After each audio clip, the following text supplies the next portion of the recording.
Bien bonjour et bienvenue sur la chaîne Alcine French Plamo pour une petite unboxing aujourd'hui. Il est tout chaud, il sort du four, il vient d'arriver. Il s'agit du Maganak ou le Majanak, je ne sais pas trop comment ça se prononce, on s'en fout un petit peu. C'est un kit qui est issu de la série Gundam's Wing et c'est quand même un petit événement parce que les kits sont quand même assez rares. On a eu il n'y a pas si longtemps que ça le Léo qui est sorti. Avant ça, on avait eu le Gundam's Wing et le Gundam Wing Proto Zero. Mais en dehors de ça, au niveau des vrais high grade, on n'a pas grand chose. Si ce n'est également le Talgiz qui était sorti en RG, en Real Grade, donc une autre catégorie, mais à la même échelle. Et donc, ce kit était annoncé, je crois, courant janvier. Et donc, il vient de sortir là, fin du mois d'avril. Je viens de le recevoir et je suis assez content. Car comme je le répète, bah, les kits de la série Gundam's Wing en HG sont vraiment assez rares. On sait qu'il est prévu sur les plannings, mais on n'a pas encore la date de sortie a priori, la version high grade du Sandrock. Donc, on peut l'apercevoir d'ailleurs sur la boîte dans le fond ici. Donc ça c'est aussi c'est une nouvelle agréable. Pour l'instant il n'y a pas encore de précommande dessus. Mais je pense qu'une fois que les précommandes vont être ouvertes, je vais me faire un petit plaisir de me l'offrir. Voilà. Alors ce kit, il est sorti donc au mois d'avril. Donc on voit ici donc 2019. Donc c'est un mobile suite de production de masse, un peu comme le Léo finalement. Donc plusieurs mechas assez similaires, mais celui-ci, il y a plusieurs modèles qui varient. De ce que j'ai compris, il y aurait des accessoires pour pouvoir les personnaliser selon le propriétaire du mobile suite. Donc on voit que c'est un Gundam issu de l'Universal Century After Colony, donc Gundam's Wing. C'est indiqué ici. Ici, on aperçoit. Alors, est-ce qu'on va avoir un joli petit zoom? Voilà. Donc, les armes qui sont fournies avec le kit, un beam rifle, un shield et un hit tomahawk. On aperçoit le modèle monté et peint de dos et de face. Et puis quelques scènes en action. On nous parle un petit peu des détails, des marquages. On voit ici l'articulation. Alors à noter que ce kit, est, de ce que j'ai vu, a l'air assez sympa puisque au niveau des bras, on a quasiment une inner frame complet au niveau du bras. Ça ressemble beaucoup finalement à ce qui se fait au RG. Au niveau de la jambe, de ce que j'ai vu, apparemment, on a juste cette partie-là pour le genou, mais au niveau du bras, on a vraiment une inner frame complète. Donc c'est assez étonnant. C'est la première fois que je vois ça, je crois, dans un high grade.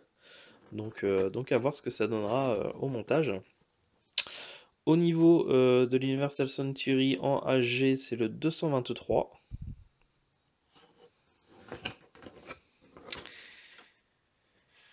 Et puis c'est un kit donc qui est sorti au prix de on ne sait pas, puisque ce n'est plus indiqué sur les boîtes. De mémoire, il est dans les environ de 1800 yens, je crois. Je crois qu'il est à peu près entre 7 et 8 euros, donc il est vraiment pas excessif. Et donc évidemment, un packaging bah, avec une très belle image, un mecha qui donne... D'ailleurs, les premières images qui étaient sorties du kit donnaient vraiment une impression que toute cette partie-là était vraiment une couleur un peu métallique, cuivrée, assez jolie. Et bon, alors, je vous le dis tout de suite, on n'a pas du tout ce résultat-là sur les grappes, mais en repeignant le kit, on peut se rapprocher, je pense, de ce résultat qui est vraiment... là, ça donne vraiment envie, quoi. On a vraiment l'impression d'avoir des plaques de métal assez jolies. Alors, on va procéder à l'ouverture de ce kit.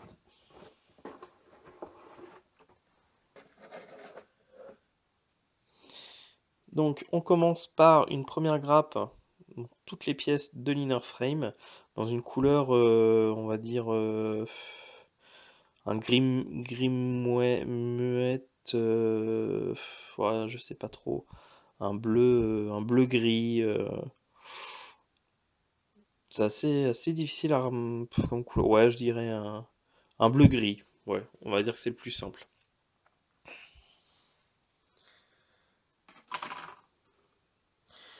Ici, nous avons des pièces de couleur marron, hein. Un peu, je crois que la couleur c'est Mahogany, je ne sais plus trop. Mais donc avec des parties de l'épaule, une partie des pieds ici. Les autres pièces d'armure, je vois pas encore trop où elles se placent. On a du coup une grappe avec les parties. Alors vous voyez, j'essaie de vous expliquer. Voilà. Sur la boîte, on a vraiment un effet cuivré, un peu pas mal. Et dans la réalité, on a ça. Sachant que là, par exemple, ces pièces-là, voilà. Si on prend cette pièce-là, elle correspond à cette pièce-là. Bon, tout de suite, ça vend moins du rêve, hein. Donc, bon. Pour moi, évidemment, ce sera forcément par la casse peinture. Surtout que je vais vous montrer un autre élément que j'ai remarqué après qui est assez troublant. Là, on a du coup les jambes, les bras. Donc a priori en deux parties, à voir si des lignes de joint apparaissent ou pas. Là, on a le dessus des pieds, je crois, une partie des bras, ça doit être le haut des cuisses. Ici, on doit avoir les réacteurs arrière du backpack. Ça fait partie des mains.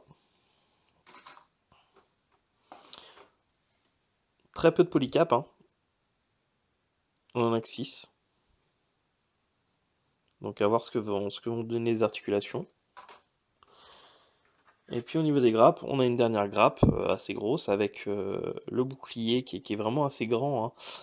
L'intérieur en tout cas du bouclier est bien détaillé. C'est assez sympa. Là ici on a l'extérieur avec de belles lignes.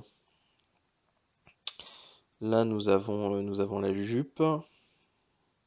Ça ce sont des éléments du torse. Ici nous avons une grappe noire avec les mains qui ont l'air vraiment tout petites et toutes fines. On a le dessous des pieds qui est plein. Donc les pieds sont pleins.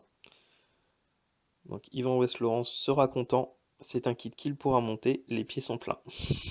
Salut Yvan. Ici nous avons le beam raffle en deux parties, comme c'est généralement le cas.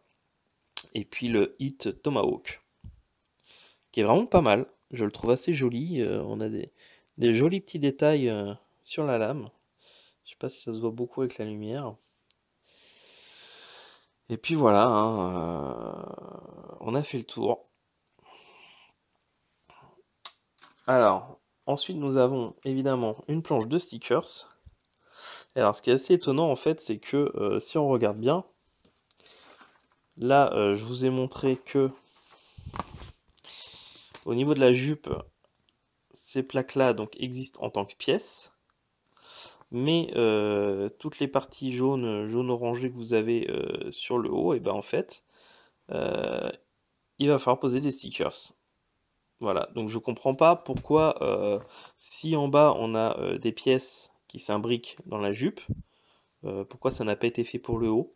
Je suis assez étonné, sachant que bon, enfin ça fait, on voit tout de suite la différence entre une pièce et des stickers. Donc quelqu'un qui le fait en no paint, ça sautera tout de suite aux yeux, donc ça sera forcément pas terrible. En tout cas à mon goût personnel. Bref, donc une question que je me suis posée quand j'ai vu ça. Pourquoi bizarre? Pourquoi ici à mettre une pièce encastrée et pas sur le torse? Voilà, je ne sais pas. Et puis nous avons une seconde planche de stickers avec du coup les numéros de marquage. car en tout il y en a, je crois que ces Mobile Suite sont au nombre de 38 ou 40, je ne sais plus. Donc ils ont tous un numéro, et celui-là, je crois que, si je ne dis pas de bêtises, c'est le numéro 40 de base, voilà. Donc non, ils ne sont pas 38, ils sont 40 en toute logique. On termine avec le manuel de montage, donc classique avec le modèle monté. Ces informations techniques.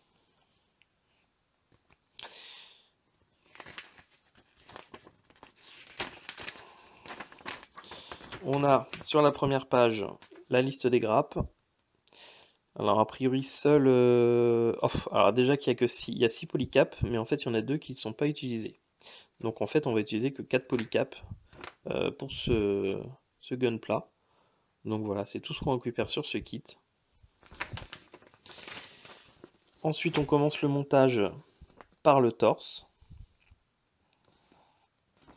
Et j'ai peut-être été mauvaise langue, car je vois que les pièces s'imbriquent dans le torse. Alors c'est des pièces de la grappe D. Alors est-ce que j'ai dit des bêtises? Ah, c'est possible que j'ai dit des bêtises, mais dans ce cas-là, je ne vois pas à quoi servent les stickers. Bon, à voir. Je vous dirai tout ça lorsque je ferai la review, avec le montage à blanc. Mais effectivement, j'ai peut-être dit des bêtises. Ensuite, du coup, après le torse, on passe aux épaules. Puis on attaque les bras. Donc les bras, comme vous pouvez voir, on a quasiment une inner frame complète sur le bras, sur lequel viennent s'encastrer les deux parties de l'armure. Donc c'est assez intéressant. Ensuite, on assemble le torse, la tête, les bras, les épaules. On passe ensuite aux jambes. Ensuite, on finit avec les pieds, la jupe.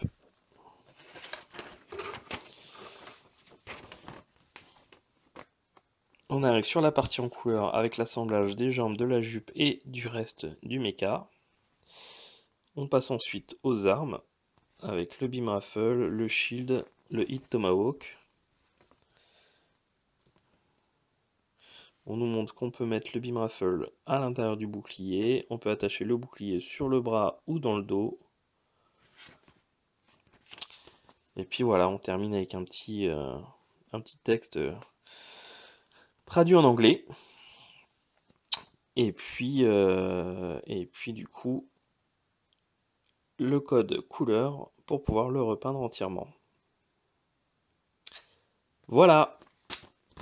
Donc, ce kit, je ne vais pas pouvoir le réaliser avant au moins une bonne semaine, je pense, parce qu'il me manquait 2 couleurs pour pouvoir le peindre. Donc je les ai commandés, mais il va falloir déjà attendre que ça arrive. Donc ce que je vais faire, c'est que je vais commencer, on va rester dans la série des Gundam's Wing, et puis je vais commencer par réaliser le Léo, puisque le Léo, j'ai tous les éléments pour pouvoir le peindre. Donc là, en tout cas, je voulais vous faire le petit unboxing pour que vous voyez un peu de quoi est constitué ce kit qui vient de sortir. Et puis très très prochainement, dès que je reçois les peintures, je m'attaque au montage et puis donc à la peinture. Voilà. J'espère que ce petit unboxing vous aura plu, qu'il vous aura intéressé, qu'il vous aura donné, pourquoi pas, envie de vous procurer ce kit. Et puis, en tout cas, si vous êtes fan de série Gundam's Wing, n'hésitez pas, hein, il y a tellement peu de kits à être sortis en high grade. Quand je dis high grade, je veux parler des vrais high grade. Et ben que faut pas hésiter à sauter dessus. Les kits sont pas excessifs, hein. Le Léo, je crois, était dans les 8 euros. Je crois que tout à l'heure j'ai dit que celui-là était dans ces prix-là, mais je pense de mémoire qu'il était plus dans les 10-12 euros. Je crois que j'ai confondu le prix avec le Léo plutôt. Donc celui-là, à mon avis, il est plus dans les 10-12 euros. Donc voilà, c'est pas encore trop excessif. Donc voilà. Je vous dis à très bientôt pour une prochaine vidéo. Ciao, bye bye.